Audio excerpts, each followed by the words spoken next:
자, 오늘 첫 번째 말씀 주제는 은혜입니다. 은혜. 빌립보서 1장 12절부터 1장 마지막 절까지 같이 읽도록 하겠어요. 기도하겠습니다. 아버지 감사합니다. 영광 받으시고 찬양 받아 주시옵소서. 아버지 아들들이 다시 한번 아버지 앞에 무릎을 꿇고 영과 진리로 예배하며 아버지의 진리의 생명의 양식을 받고자 하오니 아버지 충만히 내려주시고 우리의 존재가 근본적으로 변화되어지는 그 아버지의 그 유일한 기적을 경험할 수 있도록 인도하여 주시옵소서. 예수님의 이름으로 기도하였습니다. 아멘. 오늘 우리 말씀 제목은 1장은 은혜라는 제목을 한번 생각해 봤습니다. 기본적으로 바울의 빌립보서는 이 은혜와 평강 그리고 기쁨과 감사의 말씀 서신이에요.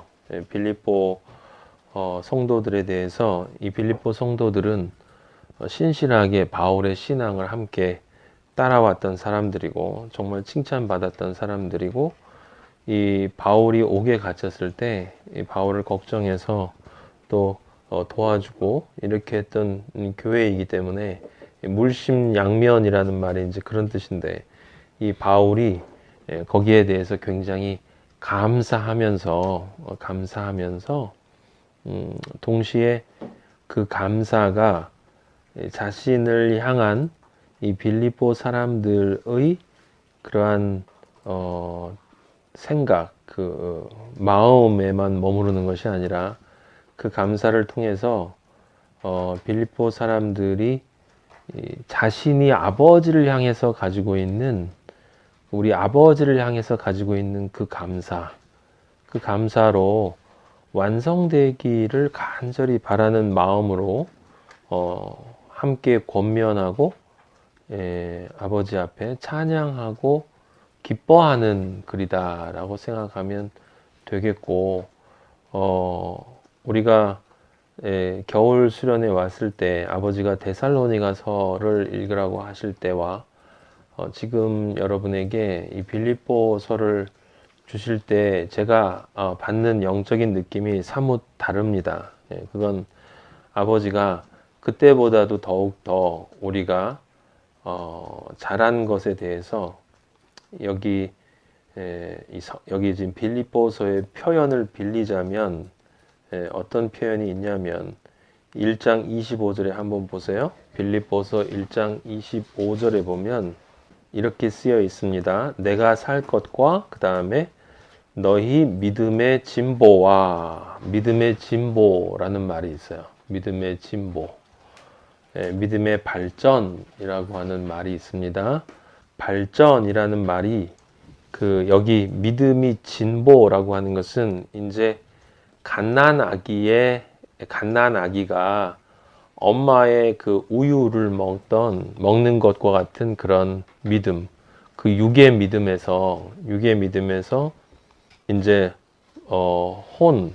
이 마음의 믿음, 그리고 마지막에 스피리트의 그런 믿음으로 우리가 자라나는 그 과정, 그것을 성경은 믿음의 진보라고 하고 그 믿음의 진보는 결국 우리가 아버지가 원하시는 그 유일한 것, 그것이 바로 우리가 예수 그리스도와 같은 하나님의 아들이 되는 것, 하나님의 아들이 되는 거예요. 여러분이 진리를 전할 때 무엇보다 분명히 이야기해야 할 것이 바로 이것입니다. 우리는 하나님 아버지의 아들이 되는 거예요. 온 우주를 이 설명할 수 없이 이 과학자들도 전혀 상상을 못하는 이 거대하고 엄청난 이 코스모스, 온 우주를 창조했지만 이건 너머에 우리가 이해할 수 없는 또 다른 그런 차원들이 있단 말이에요. 차원들. 그 차원들. 그런 다양한 그러한 차원들 너머에 있는 그 아버지, 상상할 수 없는 존재, 그 존재의 아들이 되는 거예요. 그 전에 제가 어떤 영화를 봤는데 Son of God이라고 하는 영화에 있었어요. 예수님의 일생에 대한 이야기였는데 여러분 봤는지 모르지만, 예. 근데 그 제목에 신의 아들, 하나님의 아들이라고 쓰여 있는데 많은 기독교인들은 그것이 예수 그리스도만을 뜻한다고 생각하는 거예요. 우리가 하나님의 자녀가 됐다라고 믿는 자들은, 영접하는 자, 곧 그 이름을 믿는 자들에게는 하나님의 자녀가 되는 권세를 주셨다라는 말을 교회에서 끊임없이 반복하면서 그 하나님의 자녀가 된다라고 하는 것이 얼마나 영화로운 일인지에 대해서는 진지하게 생각하지도 않고, 그것이 얼마나 영광되며 사실은 많은 사람들이 세상에 살면서 그 기적이라고 부르는 것들과 비교할 때 마치 이 세상의 기적들은 먼지와도 같은, 티끌과도 같은 그러한 것이고, 하나님의 아들로 우리 흙이었던 우리들을 아버지가 창조해내는 과정, 이것이 아버지가 우리를 창조하신, 이 1차적인 창조를 하신 목적이다라고 하는 것을, 그래서 하나님의 아들이 된다라고 하는 것이 어떤 것인지를 늘 우리는 좀 진지하게 생각을 하고, 믿음으로 우리는 이미 아직 완성되지는 않았지만 이미 하나님의 아들로 예수 그리스도와 똑같은, 하지만 둘째인 하나님의 아들로 우리 아버지로부터 간주되었다. 그렇게 여겨진다. 이미 여겨지고 있다. 아직 완성은 되지 않았지만 여겨지고 있다. 이 사실을 여러분들이 여러분의 그 마음 속에 늘 생각을 하고, 정말 그게 내 마음 속에 내가 정말 온 우주를 창조한 하나님의 아들이 이미 믿음 안에서 이루어진 것이다 라고 생각을 하고, 내가 나머지 일생을 이 아버지의 아들로 살아가는 것이다 라는 생각을 우리가 정말 마음속에 믿어진다면,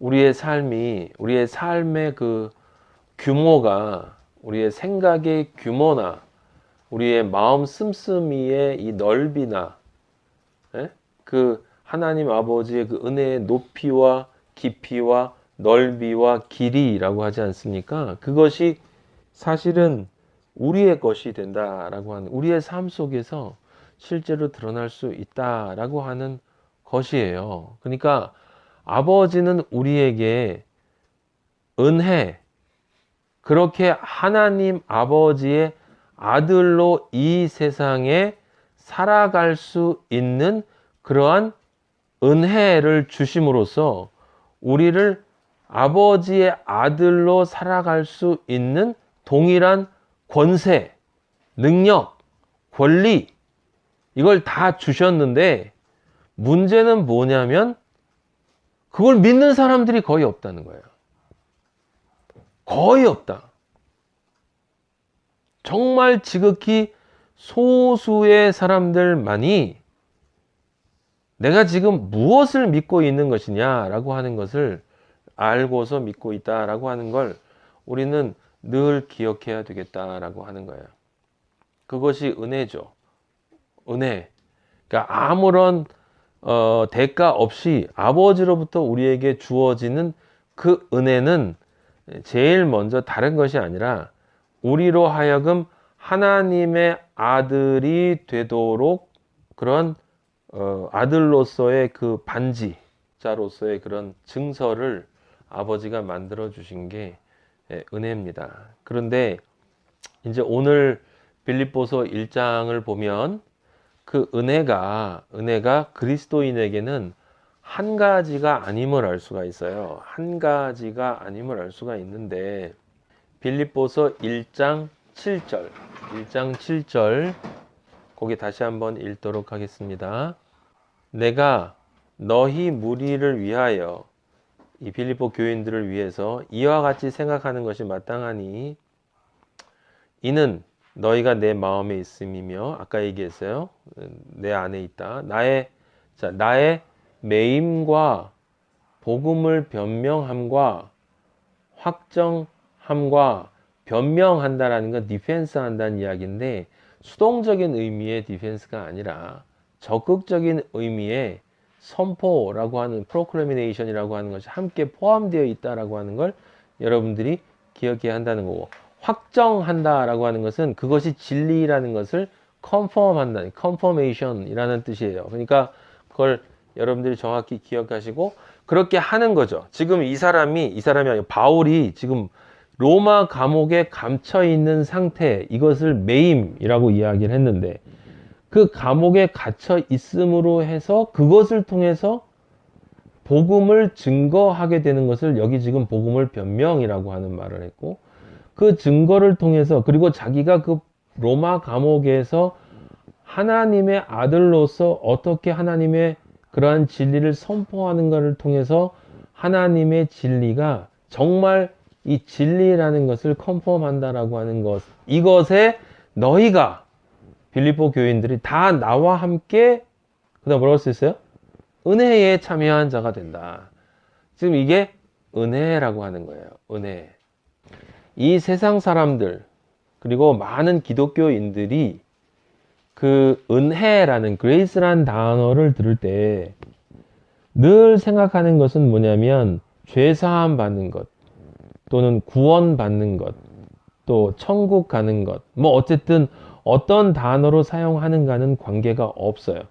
근데 우리는 그 모든 것들을 포괄하는 것을 분명히 알고 있는데 그건 단순히 죄사하거나 구원받거나 천국 가는 것이 아니라 이런 무엇을 내가 받느냐라는 게 아니라 어떤 존재, being, 어떤 존재가 되느냐의 문제다. 근데 어쨌든 그 존재를 내가 아버지로부터 부여받는 것이기 때문에 이 일반적인 의미에서의 은혜는 받는 은혜예요. 나에게 주어지는 은혜. 그러니까 receiving이지. 받는 은혜야. 사람들은 그걸 은혜라고 생각해요. 물론 당연히 그건 은혜예요. 왜냐하면 우리는 아무 대가 없이 예수 그리스도의 그 십자가를 통해서 이루어진 하나님의 아들이 되어지도록 되는 그 구원, 영생의 은혜를 우리는 받았어요. 그래서 첫 번째 은혜는, 성경이 말하는 첫 번째 은혜는 받는 은혜예요. Receiving grace, 받는 은혜. 그런데 지금 바울은 또 다른 은혜를 이야기하고 있습니다. 또 다른 은혜를 이야기하는데 그것은 뭐냐면 지금 여기 뭐라고 표현했냐? 내가 매임과 복음 변호와 확정에 참여함는 것. 너희들이 나와 함께 이 은혜가 무슨 얘기냐면 내가 감옥에 매여 있는 것과 복음을 변호하는 것, 복음을 내가 선포하는 것과 그 다음에 그 복음이 선포하는 그것이 진리라는 것을 내가 분명하게 확인하고 있는 이 일을 하는 것이 은혜다라는 거예요. 은혜다. 진리를 선포하는 것이 은혜다. 그러니까 그리스도인들의 은혜는 다른 많은 사람들처럼 그냥 receiving grace만 있는 것이 아니라 우리에게는 무엇이 있냐면 giving grace가 있어요. 주는 은혜가 있단 말이에요. 주는 은혜. flowing 하는, 흘려주는 은혜가 있어. 우리에게는 바로 그 은혜가 있어요. 그래서 많은 사람들은, 기독교인들도 그렇고 이런 얘기들을 합니다. 뭐냐면 내가 하나님을 위해서 내가 내 재물을 바치고 내가 시간을 투자하고 심지어 내 자녀 또는 내 재산, 내 공부 많은 것들을 내가 우리 아버지를 위해서 포기했다라든지 투자했다라든지 드렸다라든지 아니면 목사님으로서 많은 인생을 바쳤다라든지 이렇게 이야기를 하는데 바울은 그걸 아버지에게 드렸다라고 얘기하지 않고 아버지로부터 주는 은혜를 받았다라고 이야기하는 거예요. 그것이 은혜다라고 얘기하는 거죠. 그리스도인들의 은혜, 그리스도인들의 복은 단순히 받는 것에 그치는 게 아니라 내가 무엇인가를 줄 수 있는 아버지를 위해서 내가 무엇인가를 하는 것이 할 수 있는 것 자체가 은혜다 이 말이에요. 그게 어떻게 은혜냐? 내 것을 내가 주는데 첫째는 내 것은 하나도 없다. 나의 것은 하나도 없다. 둘째는 십자가를 통과하지 않고는 내가 무엇을 드려도 아버지한테는 다 쓰레기다. 무슨 이야기냐? 내가 아버지를 위해서 무엇인가를 한다 하는 것도 내가 그것을 아버지를 위해서 한다고 해서 아버지가 다 받으시는 것이 아니다. 아버지는 아무것도 필요하지 않으신 분이다. 아버지는 아무것도 필요로 하지 않는 분이다. 엘요한 네가 진리를 전하지 않으면 진리가 전파되지 않는 것이 아니라 너는 네가 전하지 않는 그 게으름 속에 죽지만 다른 존재를 통해서 내가 나의 일은 한다. 무슨 이야기냐? 네가 나를 위해서 일할 수 있는 것조차도 내가 너에게 주는 은혜다. 나의 종이 되는 것조차도 네가 나에게 받는 은혜다. 그러면 내가 아버지를 향해서 무엇인가 이런 구원의 은혜, 영생의 은혜를 받았기 때문에 이 받는 은혜를 내가 가지고 있기 때문에 이제 내가 아버지한테 드리는 은혜, 드려야 되겠다라는 걸 때 그 드린다라 할 때 우리가 드리는 게 아니라 드릴 수 있는 것조차도 우리에겐 은혜다라고 하는 거예요. 바울이 오늘 그 이야기를 하고 있는 거예요. 제가 다시 한번 읽고 넘어가도록 하겠습니다. 9절 내가 기도하노라 너희 사랑을 지식과 모든 총명으로 점점 더 풍성하게 하사 너희로 지극히 선한 것을 분별하며 또 진실하여 허물 없이 그리스도의 날까지 이루고 예수 그리스도로 말미암아 의의 열매, 아까 의의 열매가 뭔지 이야기했어요. 자신의 머리카락으로 예수 그리스도의 발을 씻는, 그래서 그렇게 함으로써 예수 그리스도 어린 양과 내가 연합되어져 있는 그것이 한자의 의자가 나타내는 그 의다. 그 의의 열매가 가득한 존재가 되기를 바란다. 그래서 그거를 지금 빌립보 교인들에게 이야기를 하면서 그것이 무엇인지를 바울이 지금 설명하고 있는 거예요. 무엇이냐면 바로 giving, 주는 은혜, giving grace, 주는 은혜가 무엇이냐라고 하는 거죠. 그게 1장 12절부터 구체적으로 나와 있습니다. 형제들아, 내가 당한 일이, 이 당한 일이 뭐예요? 로마 감옥에 죄가 없이 갇혀 있는 거예요. 죄가 없이 갇혀 있는 것인데, 그것이 내가 감옥에 갇혀 있는 것이 도리어 복음 전파에 진리를 전하는 데 진전 긍정적으로 작용하게 된 것을 너희가 알기를 바란다. 감옥에 갇혀 있다라고 하는 것은 우리가 일반적으로 생각하는 것과 다른 관점이에요. 왜냐하면 바울은 감옥에 갇혀 있기 때문에 지금 진리를 전할 수가 없어요. 진리를 전할 수가 없다라고 하는 거예요. 근데 진리를 전할 수 없는데 그런데 진리를 전하게 된다라고 하는 말을 하는 것입니다. 그러니까 우리가 여기서 알 수 있는 것은 진리를 전함이라고 하는 것이 모두 내 입으로 전함만을 의미하는 것이 아니다라는 것을 알 수 있어요. 내 삶, 내 존재의 모습이 사실은 내 입으로 이야기할 때보다 더 진리를 확실하게 전할 수 있다. 더 많이 전하는 경우도 있다라고 하는 것인데 지금 바울이 옥에 갇힌 것이 진리를 전하는 거다라는 이야기를 하는 거예요. 왜냐하면 이 감옥에 갇혀 있으므로 그 그리스도 안에서 모든 시위대 안과 그 밖에 모든 사람에게 나타났다는 얘기는 내가 감옥에 갇혀 있는 게 그걸 사람들이 다 알게 됐다는 거예요. 다. 여기 있는 사람들이 다 알게 됐다. 내가 감옥에 갇혀 있는 걸. 그러니까 어떤 일이 벌어졌냐면 형제 중 다수가, 이건 다른 크리스찬들이에요. 다른 크리스찬들이 나의 매임으로 말미암아 내가 감옥에 갇혀 있으니까 이제 주 안에서 신뢰함으로 그리스도 안에서 이제 바울이 진리를 전할 수 없으니까 그럼 바울을 위해서 우리가 전해야 되지 않겠느냐라고 하는 그 마음을 가지고 겁없이 하나님의 말씀을 더욱 담대히 전하게 되었다. 그러니까 내가 지금 전하고 있지 않고 나는 갇혀 있지만 내가 갇혀 있는 모습을 보고 많은 크리스찬들이 그 바울이 해야 할 그 일을 우리가 함께 도와줘야 되지 않겠냐라는 마음으로 그들이 함께 도와주었다라는 것이고, 근데 그 사람들만 있는 게 아니라 항상 하나님의 일이 있는 곳에는 사탄이 꼬이기 때문에 1장 15절에 보면 어떤 사람들은 투기와 분쟁으로 이 전하는 사람들이 있단 말이에요. 이 뒤에 있는 착한 뜻으로 그리스도를 전파하는 사람들은 바로 위의 사람들이야. 예, 우리가 바울이 갇혀 있으니 우리가 대신 그리스도의 진리를 전하자라고 하는 착한 뜻으로 그리스도를 전파하는 사람들이 있는가 하면 그들이 16절하고 같이 연결되는 거고요. 예, 복음을 변증하기 위하여 바울이 세우심을 받은 줄 알고, 바울이 전하는 그것이 진리인 것을 안다 이 말이에요. 그래서 그 바울이 전하는 그것이 멈추어졌으니 그를 대신해서 그가 우리를 사랑해서 우리에게 복음을 전해줬으니 우리도 그를 사랑으로 도와줘야 되지 않겠냐라는 사람들이 있는 반면에, 아까 얘기한 투기와 분쟁, 이거 시기하는 거죠.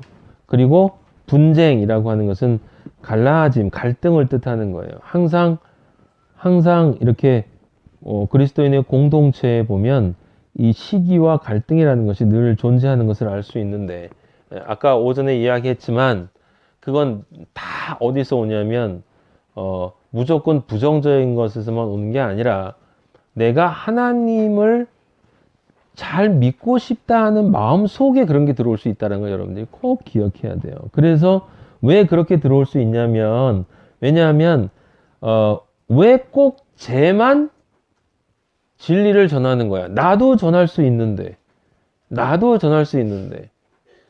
왜 꼭 쟤만 따르는 거야. 우리가 다른 바울의 복음서에 보면 이 고린도서도 그렇고 이렇게 분파가 형성되는 걸 알 수 있단 말이에요. 사람들이 이렇게 갈라지는 것을. 그래서 그런 시기와 갈등을 일으키는 마음으로 복음을 전하는 사람들이 있단 말이죠. 그래서 1장 17절에 바울은 그것을 그렇게 할 경우에 이제 인간적으로는 바울이 매일매일 괴로움이 더하죠. 당연히 괴로움이 있죠. 왜냐하면 사랑으로 정말 하나님 아버지를 향한 순수한 마음으로 해야 되는데, 그러한 마음으로 하지 않고 자신을 향한 질투나 꼭 너만 하나님의 사도냐? 여러분도 잘 알지만 모세가 구스 여인을 취해서 결혼을 했을 때 그 미리암과 아론이 그 모세를 대적했던 거 여러분 아실 거예요. 그때 모세를 대적한 이유는 모세가 아프리카의 유색 인종과 결혼했기 때문이다라는 겉의 표면적인 이유 때문이 아니라 사실은 그 내면에 하나님의 대언자로서 내가 존재할 수 있다라고 하는 그 시기와 질투가 있었단 말이에요. 미리암과 아론에게. 그래서 너만 하나님의 대언자냐, 너만 하나님의 제사장이냐, 이런 식으로 대항했다가 미리암이 문둥병, 나병에 걸렸던 걸 여러분들이 다 아실 거예요. 그래서 나병에 걸려서 얼마 동안 이스라엘 진영에 못 들어왔죠? 당연히 7일이죠. 7일 동안 못 들어왔죠. 네. 늘 기억하세요. 우리는 시작이 뭐였다고요? 우리의 시작이 하나님 아버지가 우리를 찾아오기 전에 우리의 시작은 문둥병이라고. 문둥병이라고 하는 것은 무엇? 내 영혼이 죽어가고 있는 것을 내가 알지 못하는 상태, 그것이 문둥병이다라고 하는 것을 제가 여러분들에게 말씀드렸고, 그래서 나아만 장군이 몇 번 들어갔어요? 요단강에 7번 들어갔죠. 그죠? 그래서 나았어요. 그게 바로 우리의 구원의 공식이었던 걸 여러분들은 다 기억하고 있을 거로 생각을 합니다.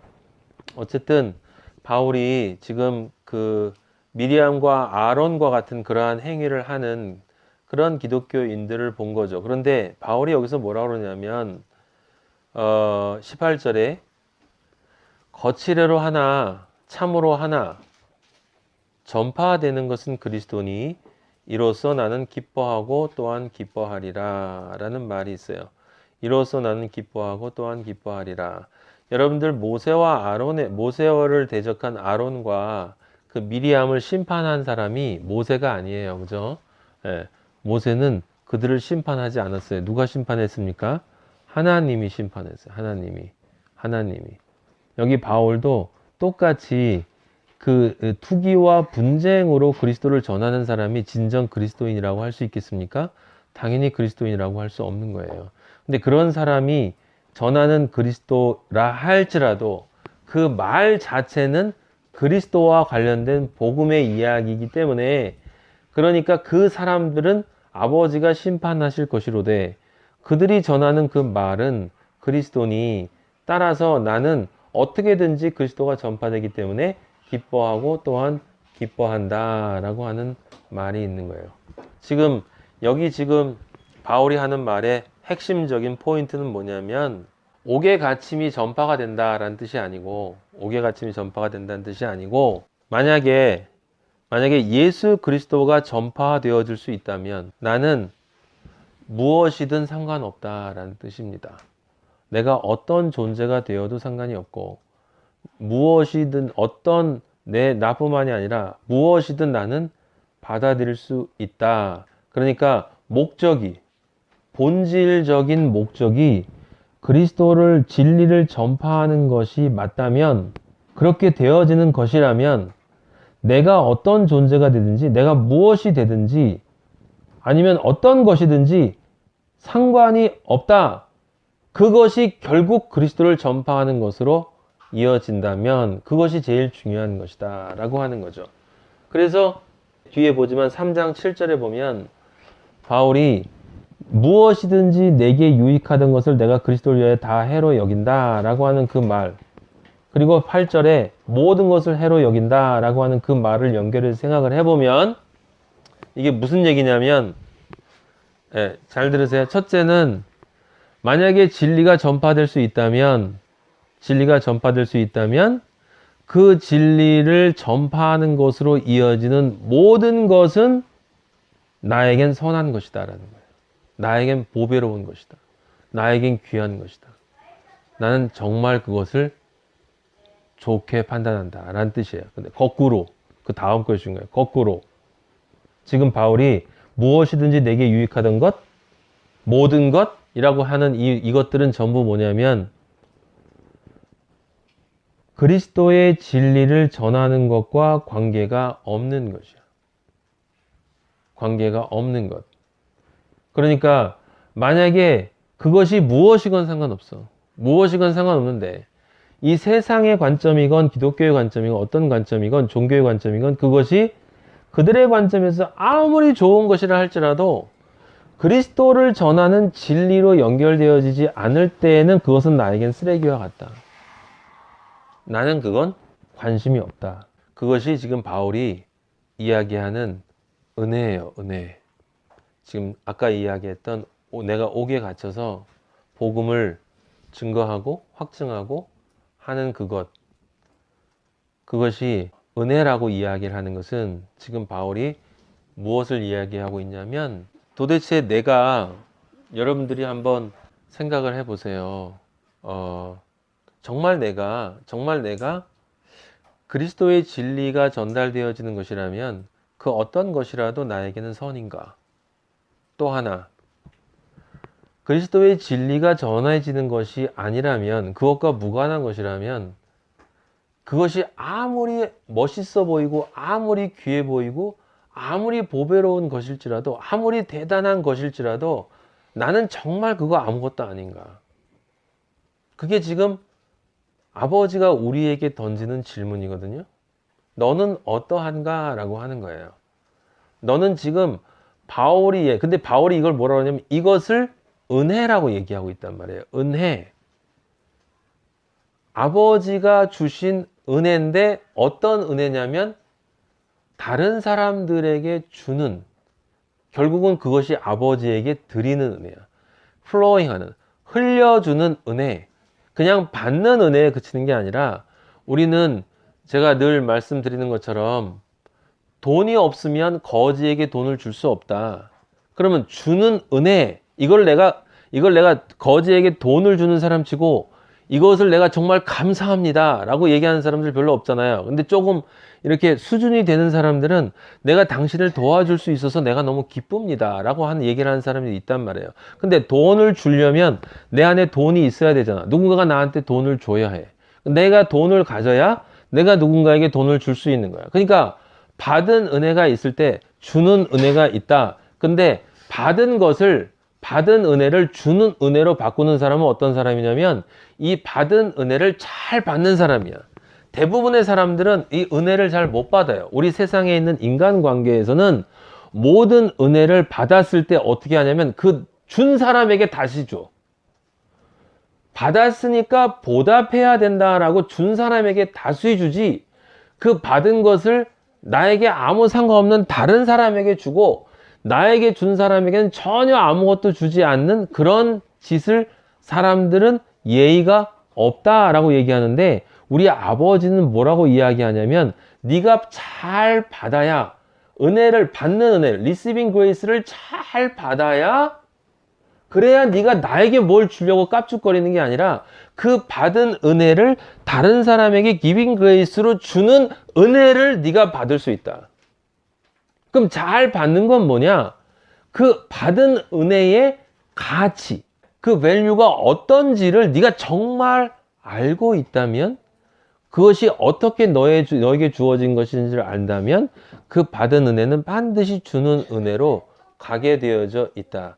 그래서 잘 받아야 잘 줄 수 있다라고 제가 여러분들에게 늘 말씀드리는 것인데, 그것이 바로 주는 은혜다라고 하는 거고, 바울이 지금 여기서 이야기하는 거예요. 그것을 정리하고 있습니다. 뭐라고 얘기하고 있습니까? 20절, 나의 간절한 기대와 소망을 따라. 이 사람이 간절하게 기대하고 소망한다. 제가 소망한다는 건 무슨 얘기인지 말씀드렸죠. 소망은 내가 그 결과를 알고 원하는 거예요. 결과를 알고 원하는 것.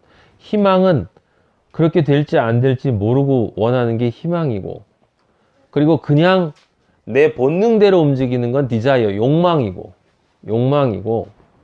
호프라고 하는 희망은 그냥 그게 이루어질지 모르고 하는 거예요. 하지만 소망이라고 하는 것은 그것이 반드시 이루어질 거를 아는 믿음 안에서 원하는 것이 소망이다. 그래서 나의 간절한 기대와 소망을 따라 무엇입니까? 아버지의 아들로 완성되어지는 것. 그것을 위해서 내가 아버지가 원하는 그 십자가의 삶을 살겠다라고 하는 거 아니에요. 은혜를 잘 받은 사람은 은혜를 주는 삶, 그것이 바로 십자가의 삶인데, 아무 일에든지 부끄러워하지 아니하고, 다윗이 법궤가 들어올 때 속옷이 비치는 창피함을 전혀 개의치 않고 아버지 앞에서 찬양하는 그 모습을 비롯해서, 우리가 진리를 전할 때 환경이나 아니면 상황을 보고, 옛날에 어떤 목사님이 우스갯소리로 식당 같은 데서 기독교인들이 기도하면서 밥 먹지 못하고 이렇게 대충 넘어가는, 그래서 예수님도 우리한테 그런 얘기를 하셨잖아요. 네가 나를 부끄러워하면 아버지 앞에서도 난 널 부끄러워할 거다. 네가 날 부끄러워하지 아니하면 아버지 앞에서도 난 널 부끄러워하지 않겠다라고 했습니다. 부끄러워하지 아니하고 지금도 전과 같이. 그러니까 바울은 언제나 그랬다는 거예요. 언제나 그랬다는 거예요. 자기는 변한 적이 없다는 거죠. 온전히 담대하여 살든지 죽든지 내 몸에서 그리스도가 존귀하게 되려 하나니. 내 몸에서 그리스도가 존귀하게 된다는 건 나는 뭐가 된다는 거예요? 나는 죽는다는 얘기잖아. 나는 존귀하게 되지 않겠다는 이야기죠. 나는 밑으로 내려가고 예수 그리스도가 내 몸에서 존귀하게 된다. 내 몸에서 존귀하게 된다는 건 내 몸이 이 몸에서 뭐가 그리스도가 존귀하게 됩니까? 이 몸을 통해서 바깥으로 드러나는 모든 나의 행동과 나의 삶, 나의 존재가, 그걸 통해서 그리스도의 십자가의 향기가 내 몸으로부터 나와야 된다라고 하는 것을 이야기하는 것이고, 그것을 이 바울은 간절하게 기대하고 소망한다. 그래서 21절에 내게 사는 것이 그리스도니 내가 죽는 것도 유익하다. 어떻게 내가 죽는 것이 나에게 유익이라는 것이 왜 말이 되느냐? 이건 여러분들이 우리가 알고 있는 것처럼 예수 그리스도의 십자가와 내가 정확하게 연합되어 있어야만 할 수 있는 소리예요. 내게 사는 것이 그리스도니라고 하는 건 지금 내가 그리스도와 연합돼서 정확하게 살고 있는 그것이 내가 원하는 것이고, 그리스도를 통해서 내가 살아나는 것이 원하는 것이기 때문에 내가 죽는 것은 나에게 유익이야. 왜냐하면 내가 죽어야, 여기서 죽는다는 건 그냥 단순하게 생물학적으로 죽는다는 것이 아니라 나의 옛자, 나의 존재 가치, 나의 자존심, 이러한 모든 것들이 죽어야만 내 안에서 그리스도가, 나는 죽고 그리스도가 내 안에서 존귀하게 드러난다. 십자가의 향기가 나타난다. 라고 하는 것을 바울이 지금 이야기하고 있는 거예요. 근데 그것이 다른 것이 아니라 뭡니까? 진리를 전하는 일이다. 이 말이에요. 진리를 전하는 일이 내 삶의 목적이다. 라고 하는 것입니다. 진리를 전하는 일이 내 삶의 목적인데, 심지어 내가 말을 못하고 내가 감옥에 갇혀 있는 한이 있다 하더라도 어떤 방식으로든 아버지는 나를 통해서 진리를 전하는 것을 멈추지 않을 것이라는 그 믿음, 그 기대, 그 소망이 바울에겐 있고, 그것이 자기에겐 기쁨이다 이 말이에요. 그러니까 여기까지 우리가 가야 하는 것이죠. 이게 바로, 그래서 오늘 제목을 은혜라고 잡았는데 사실은 좀 더 구체적으로 얘기하면 은혜를 받은 자의 길이에요. 은혜를 받은 자의 길. 그것이 지금 바울이 얘기하는 은혜를 받은 자의 길은 무엇입니까? 은혜를 주는 자의 길로 가야 된다. 은혜를 주는 자의 길로 가야 된다. 거기서 중요한 건 왜 주는 은혜라는 말을 내냐? 왜냐하면 그 주는 것 자체가 나에게는 은혜이기 때문에, 아버지가 나를 그런 존재로 받아주지 않으면 나는 그런 은혜를 경험할 수조차 가치가 없는 그런 존재이기 때문에 그렇다라고 하는 것입니다. 그런 진리를 전하면서 바울이 무슨 얘기를 하냐면, 사실은 내가 원하는 건 1장 22절에 보면 여기 내 일의 열매라는 말이 있지 않습니까? 육신으로 사는 이것이 내 일의 열매다. 그러니까 지금 내가 이렇게 호흡을 하고 살아서 진리를 전하는 것이 아버지가 원하는 것이기 때문에 이렇게 살곤 있는데, 23절에 보면 내가 정말 원하는 건, 바울이 정말 원하는 건 세상을 떠나서 그리스도와 함께 있는 것이다 라는 거예요. 세상을 떠나서 그리스도와 함께 있는 것이 훨씬 더 좋은 일이라.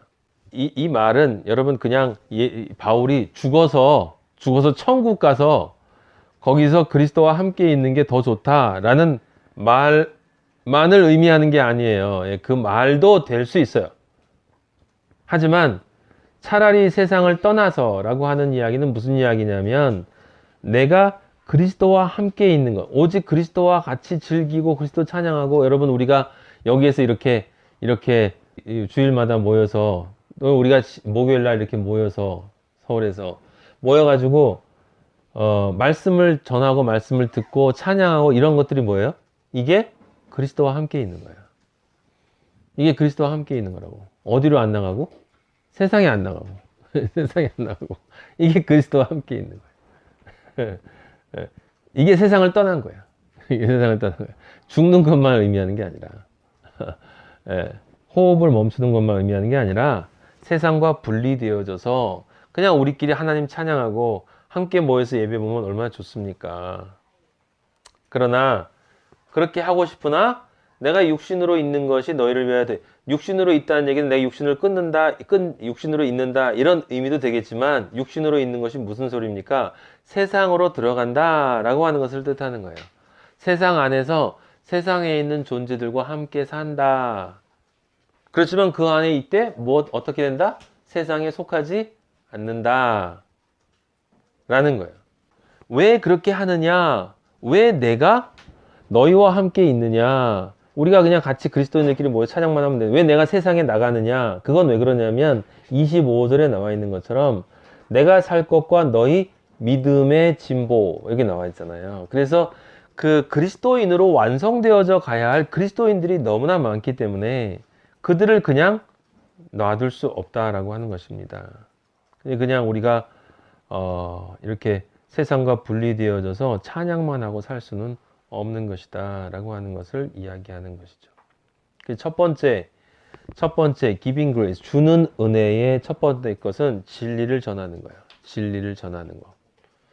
그 다음에 주는 은혜, giving grace의 두 번째 은혜는 뭐냐? 진리를 선포하는 것 말고 또 하나는 뭐냐? 그건 바로 형제의 사랑이에요. 형제의 사랑. 형제의 사랑. 그 형제의 사랑은 무엇으로 나타나느냐? 그리스도인에게, 바울에겐 지금 그 권면으로 나타나요. 바로 그 믿음의 진보를 위해서, 믿음의 진보를 위한 권면으로 나타나는 것을 볼 수 있어요. 이 형제의 사랑이 지금 주는 은혜를 바울이 경험하고 있는 거예요. 경험하고 있는 거. 그래서 진리를 전하는 사람, 은혜를 주는 사람, 이것들이 다 아버지가 주는 은혜이기 때문에 여러분 사실 정말 내가 받은 은혜고 내가 받은 것도 아버지한테 내가 진리를 받은 것도 은혜고 구원 받은 것도 은혜고 하나님의 아들이 된 것도 은혜고 근데 그것을 받은 것을 또 누군가에게 전달하는 것도 은혜고 그거 다 은혜인데 그렇다면 내가 믿음의 생활이라고 하는 신앙인의 삶 또는 누구를 가르치는 이 그리스도의 진리와 관련된 그 어떤 일을 위해서도 사람에게 대가를 받을 수는 없는 거예요. 아버지가 먹이신다. 아버지가 주시는 거예요. 하나님의 종은 하나님이 먹이신다. 하나님이 종이 누구냐? 바로 여러분들이 하나님의 종이야. 바울이 하나님의 종이었고 진리를 받은 모든 자는 하나님의 종이에요. 아버지가 나의 아버지고 아버지가 세상을 창조했고 따라서 나는 내가 이 말을 또 여러분 오해하면 안 되는 것이 이제 다 포기하고 신학교 간다라는 게 아니고 여러분 신학교를 안 가도 상관이 없어요.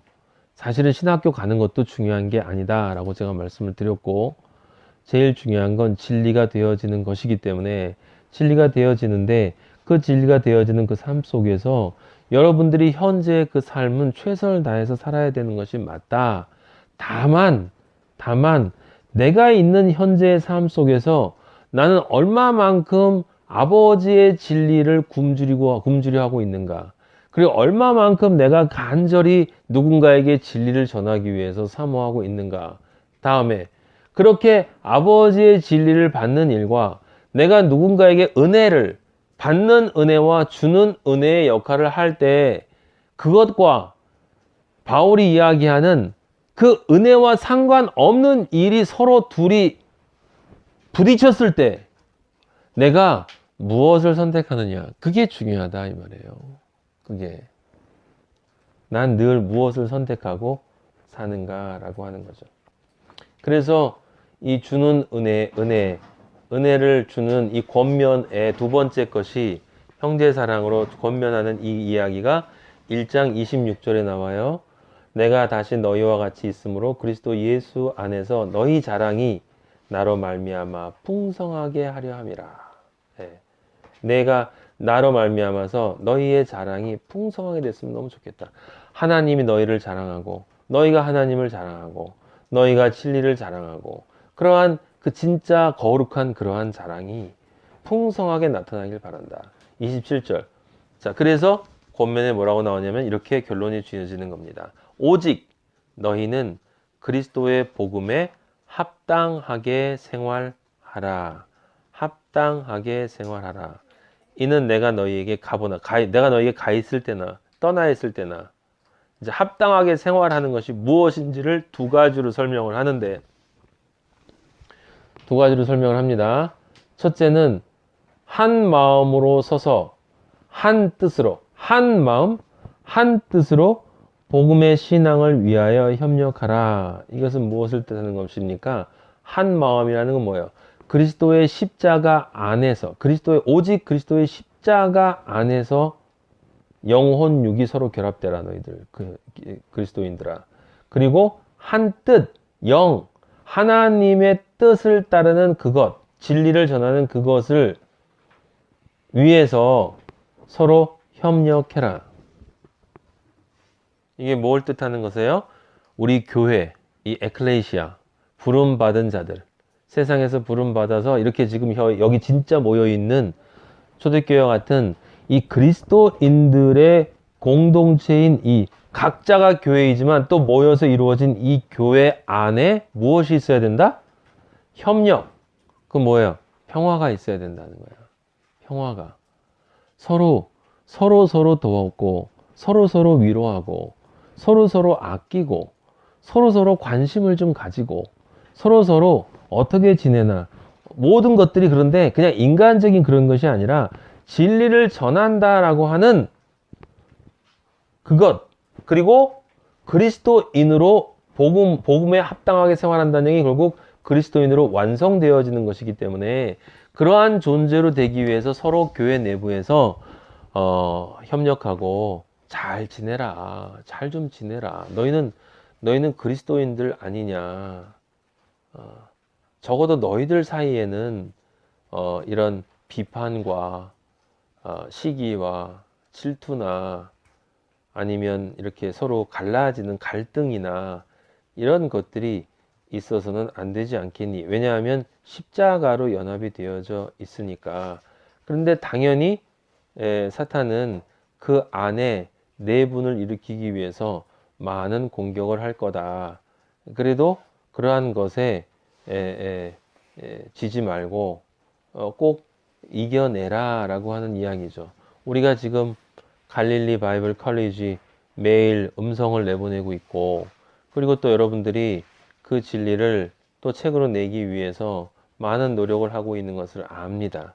근데 그러한 모든 일에 서로 협력하고 서로 이렇게 격려해주고 서로 도와주고 이러한 일들을 함께 해야 한다라는 거예요. 그것이 정말 아버지가 보시는 복음에 합당한 생활이다. 그것이 복음에 합당한 생활이다. 협력해라. 혼자 하지 마라. 협력해라. 갈라서지 마라. 대립하지 마라. 비판하지 마라. 분열 일으키지 마라. 협력해라. 두 번째, 무슨 일이든지 대적하는 자들 때문에 28절. 대적하는 자들 때문에 두려워하지 아니하는 이 일. 무슨 얘기입니까? 대적하는 자들이 있을 것이다. 반드시 너희 마하나임의 길을 대적하는 자. 왜냐하면 그 길이 하나님의 길이기 때문에 진리를 전하는 일을 지금 또 시작했기 때문에 갈릴리 바이블 컬리지를 시작했기 때문에 대적하는 자들이 있을 것이다. 거기 두려워하지 마라. 이것은 무엇을 뜻하는 것입니까? 첫 번째, 그리스도의 복음에 합당한 생활은 첫 번째 우리 그리스도의 교회 안에서 일어나는 문제가 되지 마라라고 하는 것. 장애를 그런 것으로 진리를 전하는 일에 걸림돌이 되게 하지 마라라는 뜻이고, 두 번째는 교회 바깥에서 그 진리를 전하는 일을 방해하기 위해서 하는 모든 공격들에 대해서 승리해라라는 거예요. 승리해라. 무엇을 가지고 승리하냐? 믿음이 있으면 된다. 믿음. 무슨 믿음이요? 28절 뒤에. 이렇게 공격하는 그것이 그들에게는 멸망의 증거다. 너희가 공격을 당하는 것이 너희에겐 구원의 증거다. 그들에겐 멸망의 증거다. 그것을 믿어라. 자, 정말 그럴까? 생각하지 마라. 내가 하는 것이 정말 옳을까? 생각하지 마라. 성경에 쓰여져 있는 그대로 그냥 너의 생각을 버리고 믿음의 세계로 뛰어들어라. 왼쪽에 있는 그 골리앗의 세상에서 머물러 있지 말고 오른쪽에 있는 다윗의 세상으로 뛰어들어라. 사탄의 생각 속에 머물러 있는 곳에서 거기서 생각하지 말고 그냥 예수 그리스도의 그 세상, 그 생명나무로 뛰어들어라. 그것이 믿음이다. 말씀을 그냥 받아들이고 승리해라. 어떻게 받아들입니까? 그게 멸망의 증거고 우리에겐 구원의 증거라는 것을 그냥 믿어라. 그리고 진리의 길을 계속 가라. 그래서 29절에 바울이 그 얘기를 하는 것 아닙니까? 그리스도를 위하여 너희에게 은혜를 주신 것은 다만 그를 믿을 뿐 아니라, 그죠? 은혜를 주신 것은 믿을 뿐 아니라 또한 그를 위하여 고난도 받게 하려 하심이라. 그런데 지금 앞에 지금 이 고난, 매임에서 이렇게 되는 이 고난을 바울이 뭐라고 그랬어요? 은혜라고 그랬어요. 은혜. 은혜. 은혜. 왜 이 고난이 은혜입니까? 진리를 위한 고난이기 때문에 그런 거예요. 진리를 위한 고난은 그리스도인만이 받을 수 있는 아버지로부터만 받는 은혜예요. 왜 진리를 위해 받는 고난이 은혜일까? 왜냐하면 진리를 위해 받는 고난이란 말은 무슨 뜻이냐면 이미 그 고난을 받기 전에 내 입에서 내가 하나님의 소리로 내 입으로부터 무엇이 나왔다는 얘기예요. 십자가가 나왔다는 얘기야. 내 입에서 십자가가 선포되었다는 뜻이에요. 내 입에서 십자가가 선포되었다는 뜻은 무슨 뜻이냐면 그 십자가가 선포되었을 때, 그 진리의 말씀이 선포되었을 때 받은 자들은 이미 구원을 받게 되고 받지 못하는 자들은 믿지 않음으로 이미 심판을 받게 된다. 그럼 내가 내 말을 던짐으로 해서 지금 무엇을 한 거야? 세상을 심판한 거예요. 세상을 심판한 거예요. 세상을 심판할 수 있는 건 누구의 권리야? 아들의 권리야. 아들의 권리. 하나님의 아들만이 가진 권세예요. 권세. 진리의 말씀을 전하는 것이 곧 믿는 자들에게는 구원의 심판, 믿지 않는 자들에게는 지옥으로 가는 심판을 하는 그 권세를 뜻하는 것이기 때문에 그 권세를 가진 하늘의 왕을 세상은 알아봤어, 못 알아봤어? 예수 그리스도 못 알아봤단 말이에요. 그러니까 고난이 나올 수밖에 없지만 그 고난이 나온다는 그것이 바로 네가 하나님의 아들이라는 증거다. 할렐루야. 얼마나 멋있습니까? 이것을 정말 이해하게 되면 아버지 하나님을 찬양하면서, 옛날에 제가 존경하는 목사님이 지금은 하늘나라 가셨지만 최정원 목사님이라고, 신사참배를 거부하고 그 나중에 순사들이 이제 사형시키기 위해서 자기 집에 찾아왔다는 소리를 듣고 멀리 가 있다가 그 목사님이 막 뛰어갔대요. 왜 뛰어갔냐? 기뻐서. 아버지가 나를 이제 순교할 수도 있는 그러한 존재로 나를 인정해 주시는구나.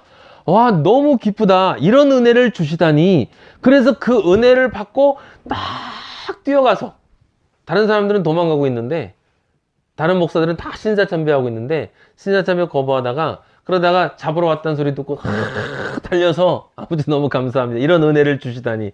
그래서 가가지고 잡히셔서 이제 기다리시다가 해방되셔가지고, 그리고 복음만 전하다가, 제가 존경하는 그런 목사님이 계세요. 하늘나라에 계시고 이제 나중에 만나 뵙겠죠. 제가 그 목사님 살아계실 때 너무 부족하게 살았어. 너무 별 볼 없이. 그래서 너무 죄송해요.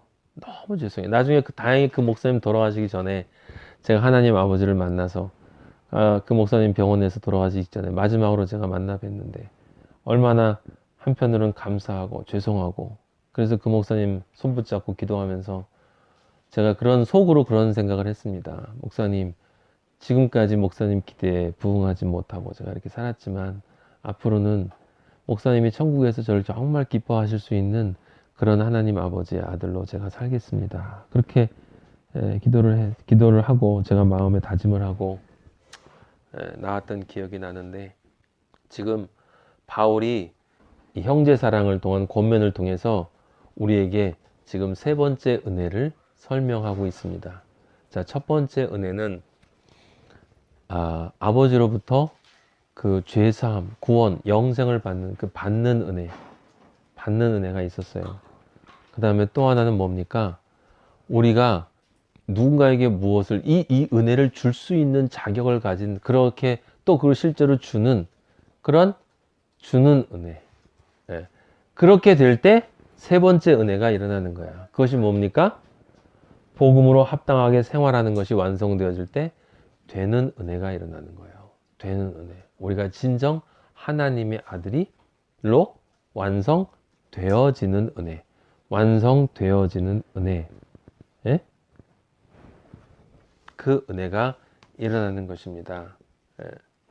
이 바울이, 저는 이 구절을 읽을 때마다 그냥 굉장히 힘들어요. 너무 힘든데 그래도 한번 잠깐 다시 보도록 할게요.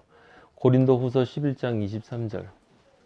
고린도후서 11장 23절.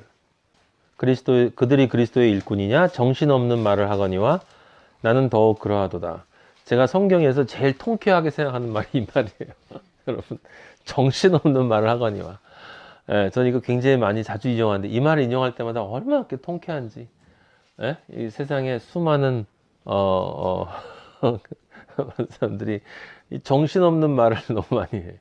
예, 뭐 철학자들은 말할 것도 없고 진리를 모르는 모든 사람들이 무슨 말 해요? 정신없는 말을 해요. 정신없는 사람이 누구예요? 미친 사람이에요. 미친 사람이 뭐야? 귀신 들린 사람이야. 나는 더욱 그러하도다. 내가 수고를 넘치도록 하고 옥에 갇히기도 하고 더 많이 하고 매도 수없이 맞고 여러 번 죽을 뻔하였다. 유대인들한테 39대짜리를 5번 맞았고 3번 태장으로 맞고, 태장은 볼기를 때리는 거죠. 한 번 돌로 맞고 파손하고 일주야를 깊은 바다에서 지냈고, 그 다음에 여행할 때 강의 위험, 강도, 동족은 무엇이겠어요? 같은 유대인들로부터. 그 다음에 이방인들의 위험이 있었고, 시내, 광야, 바다, 그 다음에 거짓 형제. 이게 무슨 뜻이에요? 이게 쭉 보면 여러분 한마디로 딱 정리할 수 있어요. 뭡니까? 이 세상에서의 삶 자체가 고난이었다는 뜻이에요. 이 세상 전체가, 이 사탄의 세상 전체가 날 대적했다는 뜻이에요.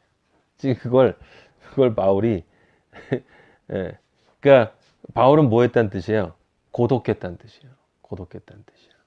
세상적 관점에서는 뭐예요? 외로움이야. 하지만 그리스도인은 외롭지 않아. 왜냐하면 우리 안에 예수 그리스도가 있기 때문에. 하나님 아버지가, 진리가 내 안에 있는 사람은 고독할 수 있어요. 남들이 볼 때 외로워 보이지만 전혀 외롭지 않아. 우리는 당당하게 기쁘고, 지금 우리 빌립보서의 이 주제처럼 은혜를 받은 자는 감사하고 그 기쁨을 가지게 되고 결국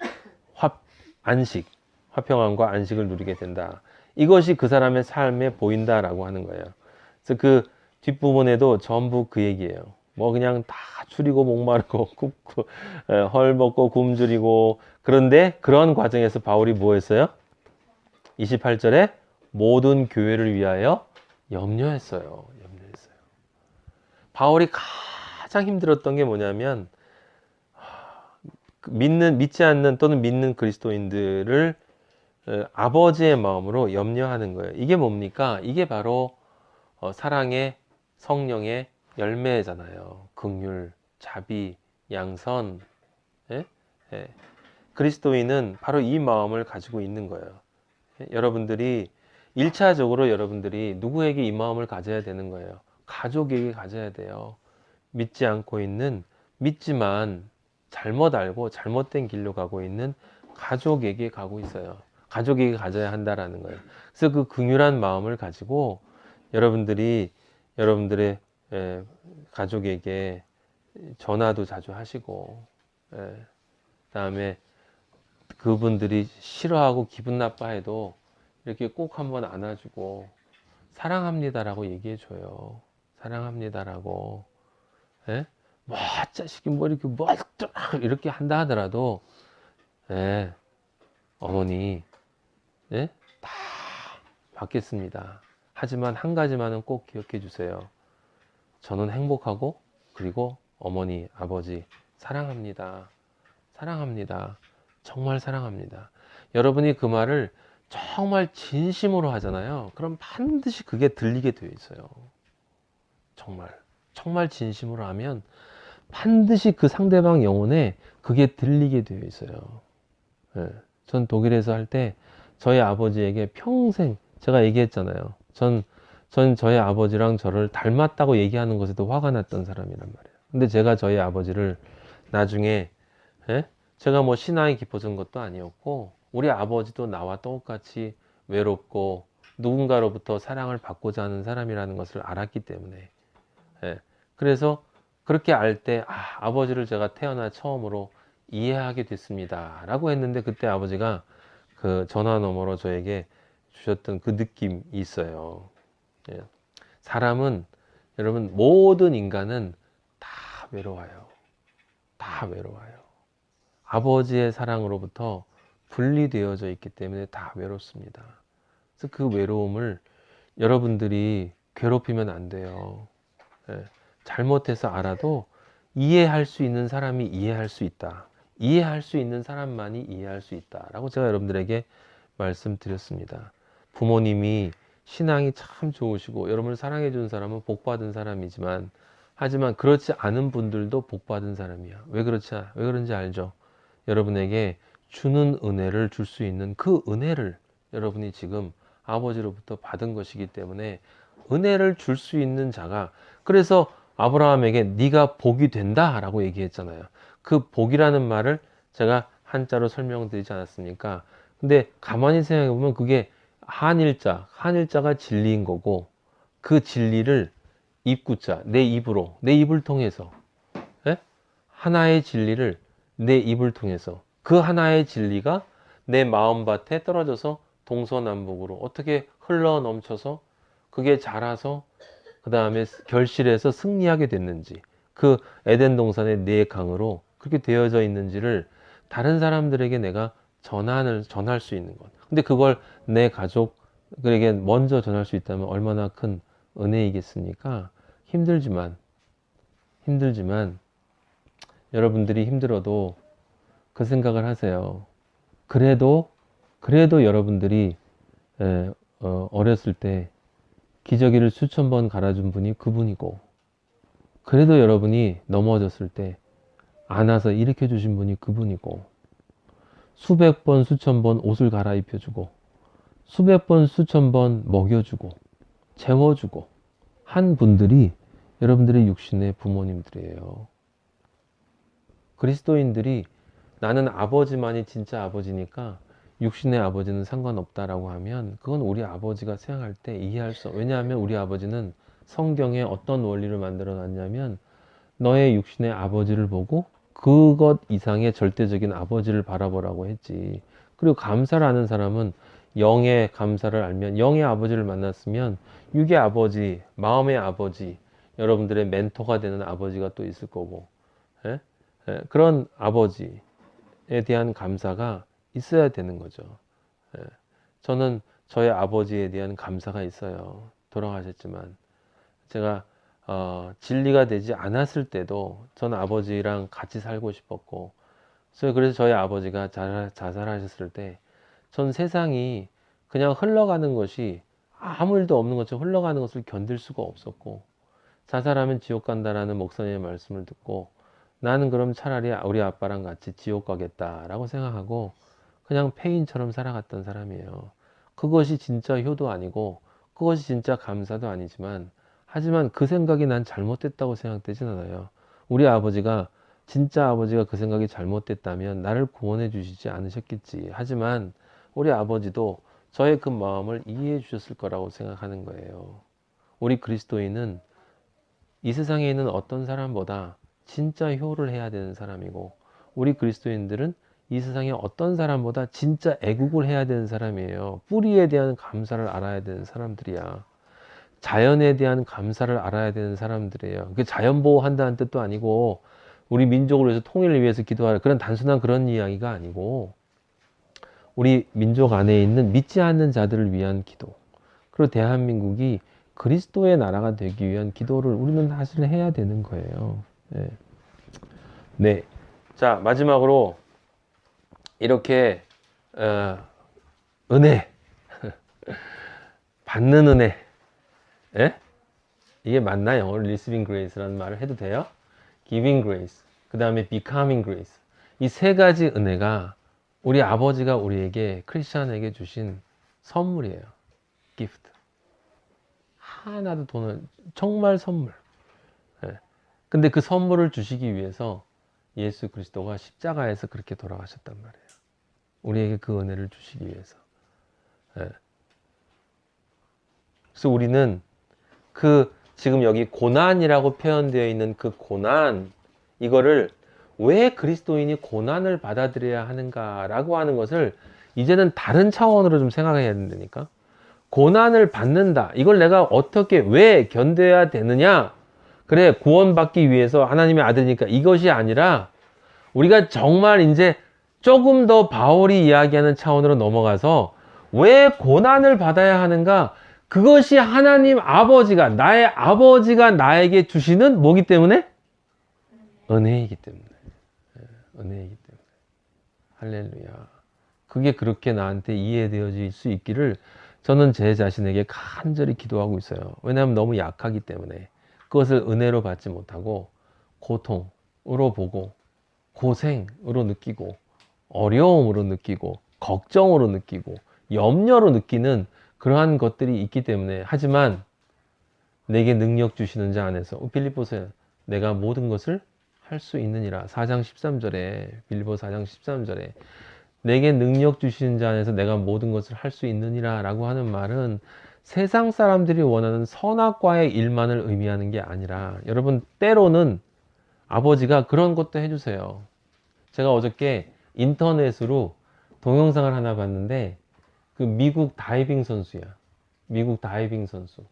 근데 이 다이빙 선수가 올림픽에 나갔는데 그 올림픽에서 다이빙은 전부 중국 사람들이 금메달을 따는데 이 사람은 그래도 실력이 있다라고 믿었는데 그 전에 무슨 병인가 걸려가지고 훈련을 못하고 그렇게 해서 3위과 4위, 그 예선전 이제 한 1차, 2차, 3차 한 3번 남았는데 4위로 쳐져 있어. 점수가 한참 떨어져서.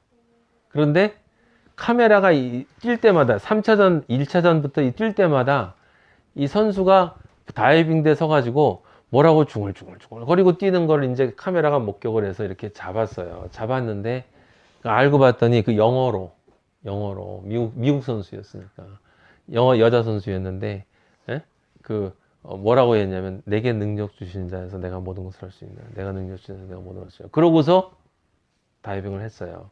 그런데 5차까지 하는데 3차에서 갑자기 역전을 하고 4차에서 역전을 해서 마지막 5차까지 해서 금메달을 따고 그 다음에 몇 번 더 그렇게 금메달을 땄다는 얘기가 나와요. 여러분들 이런 이야기는 많은 사람들이 이 고지론 설교할 때 써먹는 이야기거든. 근데 우리는 그렇게 이해하진 않지만 이거는 생각할 수 있죠. 아버지는 때로는 지금 그 여성이 내가 세상에서 높아져서 유명해지기 위해서 진짜 그렇게 그 기도를 한 여성이 아니었거든. 왜냐하면 그 나중에 금메달을 딴 다음에 내게 능력 주시는 그분이 이걸 다 하셨다. 그러면서 막 이렇게 울먹이면서 이야기하는 신앙이 정말 좋은 여성이었던 것. 근데 그 믿음이 단순한 믿음이었고 아버지가 그 믿음 보시고 그냥 그분에게도 그러한 기적을 일으켜 주신다라고 하는 거예요. 근데 그것도 아버지는 때려 주신다는 거야. 그러니까 내게 능력 주신 자 안에서 내가 모든 것을 할 수 있느니라 하는 이 말이 영의 차원에서만 일어나는 게 아니라 혼의 차원과 육의 차원에서도 얼마든지 일어날 수 있는 일이다. 아버지는 실제로 여러분 홍해가 갈라지지 않은 게 아니라 갈라졌잖아.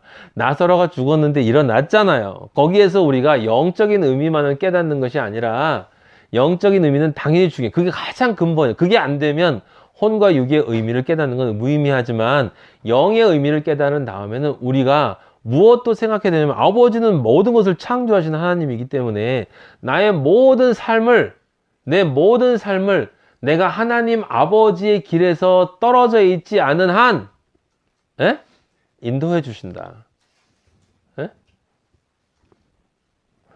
그걸 여러분들이 믿으시고, 그래서 그 모든 것을 주시는데 이제 거기서 더 나아가서 우리가 고난도 아버지가 주신 은혜입니다 라고 찬양하는 거기까지